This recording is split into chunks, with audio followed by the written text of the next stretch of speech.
자, 이화영 경기도 평화부지사에게 중형의 9년 6개월을 선고했던 재판부가 이 이재명 사건의 쌍방울 대북 송금 사건도 똑같이 맞게 됐다라고 합니다. 보니까 부패를 담당하고 있는 형사부서가 형사 11부와 형사 14부인데 순서대로 배당을 해보니까 형사 11부가 맞게 됐다라는 얘기죠. 자, 이걸 부패 사건으로 분류한 것 자체가 좀 아이러니한데 14부면은 적어도 형사부가 14부까지 쭉 있다라는 얘기잖아요. 부패 사건으로 분류를 해서 딱 해놓고 여기다 배정하는 모습이 뭔가 공작의 냄새가 납니다. 이 대북 송금 사건 자체도 제가 봐서는 공작 사건이에요. 완전히 공작됐습니다. 조작된 거죠. 신준호 부장판사 또 해당 검사 관련해서 이 허재현 기자가 아주 상세한 리포트 왜 조작됐는지 판결문이 거기에 대해서 좀 썼네요. 보니까 보게 되면 이 판결문을 보게 되면 판결문을 입수를 했나 봐요. 그래서 분석을 했습니다. 중요한 부분을. 그래서 2019년도 1월 달과 7월 달 두 차례에 걸쳐서 김성태가 이재명과 통화를 했다라고 그런 진술을 했어요. 두 번에 걸쳐 통화를 했다. 2019년도 1월 달, 7월 달. 1월 달에는 김성태 회장이 북한과 광물 계약 비공개 협약을 마친 뒤에 가진 술자리에서 통화를 했답니다. 두 번째 통화는 7월 달에 경기도와 아태평화위가 공동 주최한 평화대회쯤의 통화가 이루어졌다는 얘기고, 보면 자, 중요한 내용이 뭐냐면은 이 만주 첫 번째 통화인데요. 첫 번째 통화 당시에 설명에서는 김성태가 법정에서 말하기를 만취 상태에서 정확하게 기억나지 않는다라고 언급한 사실이 있는데 판결문에는 그 내용이 쏙 빠져 있어요. 전 진짜 중요한 내용이잖아요. 그래서 유죄에 관련된 증거만 갖다 놓은 거예요. 무죄 관련 증거는 중요한 사실임에도 불구하고 쫙 빠진 겁니다. 자, 구체적으로 보면은 자, 지난해 7월 11일 김성태 전 회장은 검사가 질문합니다. 이재명 지사와 통화한 경위가 어떻게 되는가요? 라는 질문해요. 분위기가 좋아져서 이화영이 어디다 전화 걸면서 쌍방울 김성태라고 인사나 하라고 해서 통화하게 되었습니다. 앞으로 북한 관련된 일을 열심히 한번 해보겠습니다. 라고 답을 했다는 거예요. 이제 술자리에서 이화영이가 어디다 전화 걸면서 김성태다라고 인사나 하라고 해서 통화를 하게 됐다라는 거예요. 그게 알고 보니까 이재명이었다. 앞으로 북한 관련된 일을 열심히 한번 해보겠습니다라고 말했다라는 겁니다. 검사가 다시 물어요. 당시 이재명 경기도지사가 증인에게 고맙다라고 표현을 했는가요?라고 묻자 김 회장은 같이 열심히 하시죠. 경기도도 열심히 하겠다라는 취지로 답했다라고 그럽니다. 만취한 상태라서 자세한 기억은 나지 않는다라는 그런 취지로 얘기했던 것 같습니다. 그렇게 얘기를 했어요. 하지만 정작 판결문에는 김성태가 만취 상태로 통화해 자세한 기억은 나지 않는다라고 말한 부분은 쏙 빼놓고 판결문에는 2019년 1월 17일 협약 시기 끝나고 저녁 자리에서 본인이 술에 취한 상태에서 500만 달러 제 돈으로 하게 됐다라고 말하기도 했고 이재명한테도 얘기했다라는 얘기예요. 북한 인사가 웃으면서 화답하기도 했다. 좋은 분위기 속에서 이화영이 이재명과 통화를 바꿔줘서 앞으로 열심히 하겠다라는 취지로 이야기한 적이 있다라고만 적었다. 그 얘기입니다. 돈 얘기는 이재명한테 했다는 얘기가 아니네요. 이재명 대표한테 했다는 얘기가 아니네요. 다시 보니까 미안합니다. 2019년 1월 17일 협약 시기 끝나고 저녁 술자리에서 본인이 술에 취한 상태에서 500만 달러 제 돈으로 하게 됐다라고 북측 인사도 참석한 그런 자리에서 웃으면서 서로 얘기했다라는 얘기잖아요. 이재명 대표한테 한 얘기가 아닙니다. 좋은 분위기 속에서 이화영이 이재명과 통화를 바꿔줘서 앞으로 열심히 하겠다라는 취지로 얘기했다. 라고 판결문에 담겨 있답니다. 이 증언에는 없던, 이 법정 증언에는 없던 500만 달러가 이 판결문에는 또 들어가 있어요. 들어가 있고, 이 500만 달러를 제 돈으로 하게 됐다는 얘기를, 돈 얘기를 이재명 대표한테 한 건 하나도 없어요. 이재명 대표 방북 얘기 한 것도 없고, 보면, 어디에도 없잖아요, 보니까. 1차 통화에서는 없었습니다. 또 두 번째 통화를 했어요. 두 번째 통화에서는 이화영 전 경기부지사가 바꿔주어서 잠시 통화했다라는 게 김성태 주장이다. 둘 다 이제 잠시 바꿔줬답니다. 공판 조서를 보면 검사가 2019년 7월 2일 필리핀 국제대회 당시에 이화영을 통해서 이재명 경기도지사와 통화한 사실이 있는가요? 라고 묻자 김성태는 네라고 답했다. 검사가 이재명 지사와 구체적으로 어떤 내용으로 통화를 했는가요? 라고 묻자 김성태는 북한 사람들을 초대해서 행사를 잘 치르겠다. 그리고 저 역시도 같이 방북을 추진하겠다라고 얘기했다. 김성태가 말하기 이 부분 보세요. 북한 사람들 초대해서 행사를 잘 치르겠다. 무슨 얘기 했냐 하니까 북한 사람들 초대해서 행사를 잘 치르겠다. 그리고 저 역시도 같이 방북을 추진하겠다라고 얘기했습니다. 같이라는 표현이 약간 애매한데 그런 표현을 했다라는 거예요. 공판 조사 보면은 중략 70만 불 줬다는 표현은 안 했지만은 돈 얘기는 안 했지만 제가 방북을 추진하고 있다는 것은 아마 이화영이 얘기했을 겁니다. 돈 얘기는 직접 한 거 없어요. 이재명 대표한테 돈 얘기 한 게 없다라는 거예요. 이 김성태의 진술서 어디를 법정 증언 어디를 보더라도 돈 얘기는 한 건 없습니다. 저한테 그런 얘기를 이화영이 했을 겁니다라고 제가 추측하는 겁니다. 저한테 그런 얘기를 했었고요. 이화영이 김성태 씨한테 그런 얘기를 이화영이 했다라고 그런 전언을 전하는 거죠.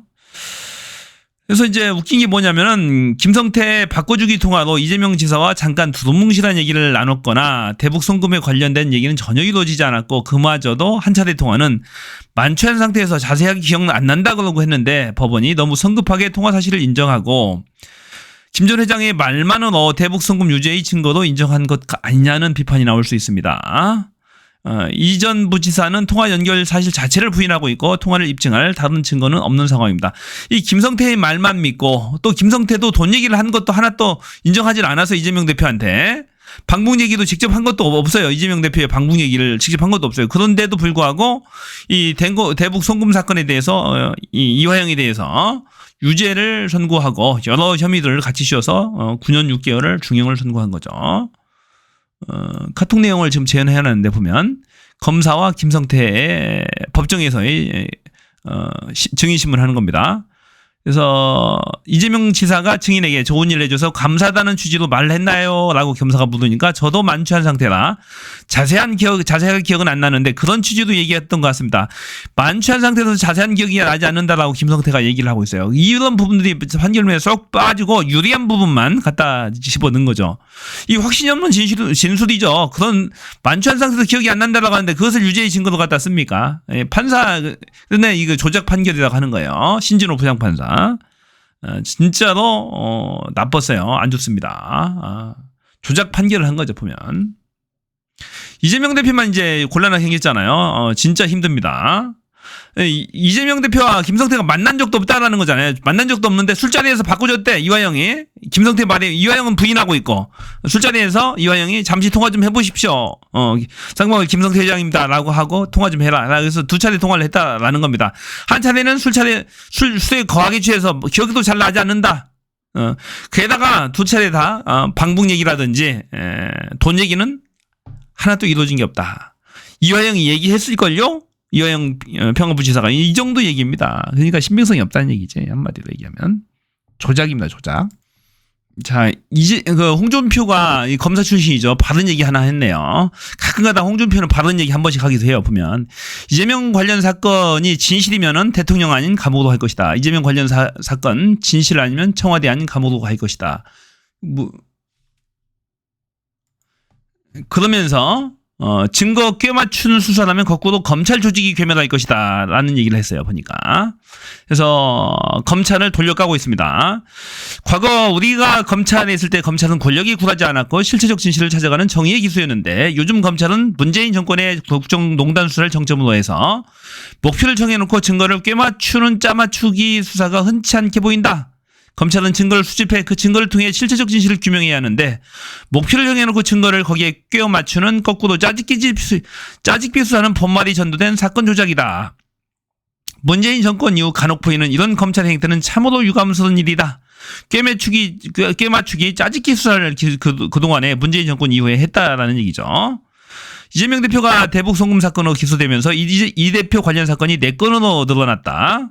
이재명 관련 사건이 실체적 진실을 찾아간 수사라면 이재명 대표는 청와대가 아닌 감옥에 가야 될 것이고, 만약 그 사건들이 실체적 진실에 근거한 사건이 아니고 증거를 꿰어 맞춘 수사라면 앞으로 검찰 수사권은 없어지고 검찰 조직 자체가 괴멸될 것이다. 검찰로서는 양날의 칼이 된 그 사건들이 앞으로 법원에서 어떻게 결론 날지 주목할 일이다.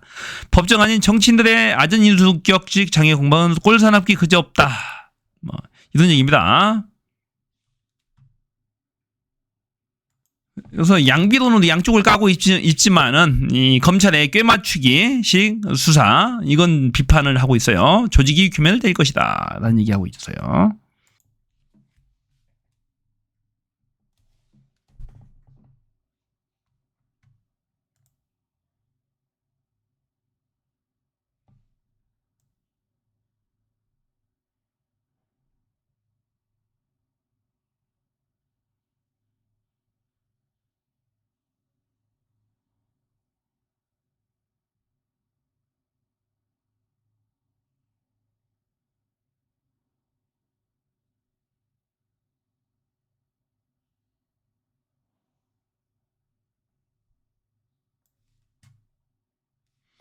자, 이재명 대표가 경로를 했네요, 보니까.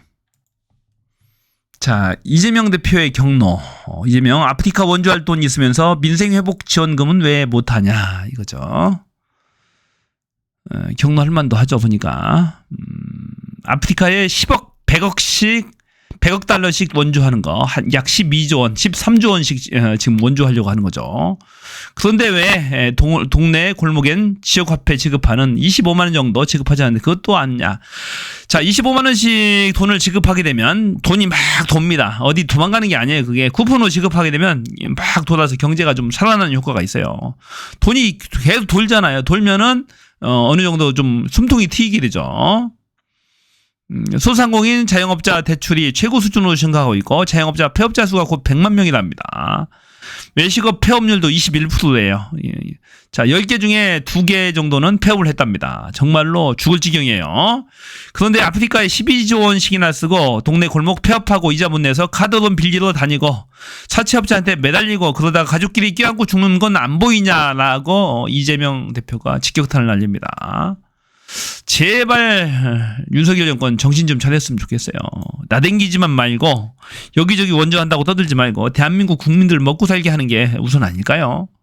다 죽어가고 있어요. 이제 지금 윤석열이 전략이 그거 가만히 보니까 그건 것 같아요. 이 중산층들 다 고의로 죽이려고 하는 것 같아요. 보니까 이 주로 국힘당 표가 나오는 게 아주 잘 사는 부자들 그리고 아주 극빈층에서 양쪽에서 나와요. 표가. 이 중산층을 죽이게 되면 국힘당 보수표가 결집하게 되는 보수표가 많이 나오게 되는 선거에서 그런 효과가 있어요. 여론조사도 유리하고. 그래서 이 중산층을 3년 남은 임기 동안에 아니 실을 말려서 5년 후 선거에서 어떻게 해보려고 하는 것 같아 보니까. 진짜 그런 것도 옛날에 보수층의 하나의 전략이랍니다. 보수층의 중간층의 실을 말려야 중산층의 실을 말려야 위로 가든지 밑으로 가든지 간다 이거죠. 그래서 정책도 항상 그런 정책만 추진하는 거예요. 그래서 별의별 짓을 국민들을 말려 죽이려고 별의별 짓을 다 하는 거죠. 자, 이재명 원구성 협상 미룰 게 아니라 다수결 원리대로 빨리빨리 해라라고. 또 이외에도 최고위원 회의에서도 여러 차례 독려를 했습니다. 빨리 해라. 이미 했어야 되는데 원구성할 때 처음에 했어야 되는데 왜 7개 안 하는 것이냐. 빨리 해라. 지금 그렇죠. 빨리 해야죠. 민생이 다 죽어나는데 빨리빨리 해서 청문회도 하고 이것저것 국정조사도 하고 추진해야 됩니다. 지금 원구성 협상을 미룰 때가 아니에요. 우원식 국회의장이 지금 반성해야 돼요. 빨리 해야지. 여러 가지고. 다음 주에 하겠다는데 뭘 다음 주나 그 다음 주에 하겠다는데 지금 미룰 때 아닙니다. 추미애가 국회의장 했으면 벌써 했을 겁니다. 그 국힘당이 한석도 주서는 안 돼요. 상임위원장 7개. 거기는 국회 자체를 보이콧하려는 거야. 거기는 아예. 그래서 지금 국힘에서도 지금 이런 얘기가 나와요. 지금 남은 7개라도 빨리 가져오자. 국힘론에서 국힘 내에서 타협론이 고개를 들고 있다는 거잖아요. 얘네들은 거의 인간이기를 포기한 애들이에요. 지금 윤석열 방탄만 하고 국회의원의 사명이 뭔지도 몰라. 그냥 그렇기 때문에 타협은 제가 얘기하잖아요. 항상 타협은 인간하고 하는 거라고. 거의 인간이기를 포기한 집단이죠. 윤석열 김건희 방탄하고 있는데 무슨 타협을 합니까? 지금 민생을 다 팽개치고 있는데 민생 팽개치고 한다는 짓이 지금 무슨 자체위원회 꾸려가지고 당정 협의하면서 지금 정부를 운영하겠다라는 초법적 발상을 하고 있잖아요. 국회 무시하고. 지금 국회에서 국회 무시하는 게 국회에서 지금 장관들 불러도 안 나와요. 지금 안 나가겠다. 미친 장관들이지. 그것들 다 파면하고 다 탄핵하고 파면하고 퇴직금 연금 못 받게 해버려야 됩니다. 그래야지 지금 꾸물떡거릴 때가 아니에요 지금. 자, 카자흐스탄 언론이 김건희의 성형수술, 논문 표절 등을 의혹 등을 다뤘습니다. 참 창피한 거죠. 아이고. 윤석열 대통령 부부가 카자흐스탄 대통령궁을 방문했다. 이 자리에서 카자흐스탄 관리들은 그녀의 아름다움에 감탄했다. 매체는 김건희를 인형 아가씨라고 지칭하기도 했다.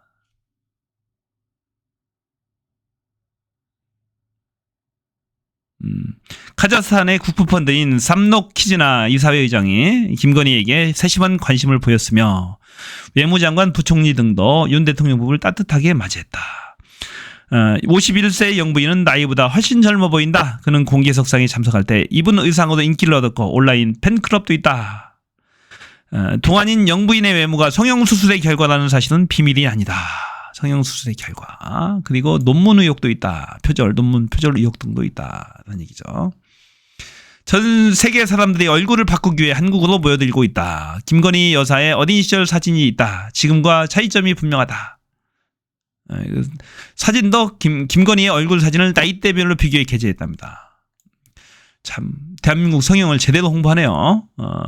김건희는 논문 표절 의혹에 대해서 윤석열과 결혼하기 전에 국민대학교에서 디자인학 박사학위를 취득했다. 논문 표절 의혹으로 영부인의 박사학위 논문을 감사했다. 하지만 불법이 아니라고 결론을 냈다. 국민대에서 박사학위 논문 검증한 거죠. 자, 그런 얘기들 담고 있어요. 참 창피한 얘기입니다. 참 출세했어요, 김건희. 그 음지에서 대통령 영부인이 돼서 전 세계를 누비고 다니면서 K성형, K뷰티를 홍보하고 다닙니다. 성형수술의 결과다. 논문 표절 의혹도 있다. 그것뿐입니까? 주가 조작, 여러 비위 혐의, 명품백, 몰래 뇌물 받기 등 많죠. 정말로 창피한 일입니다.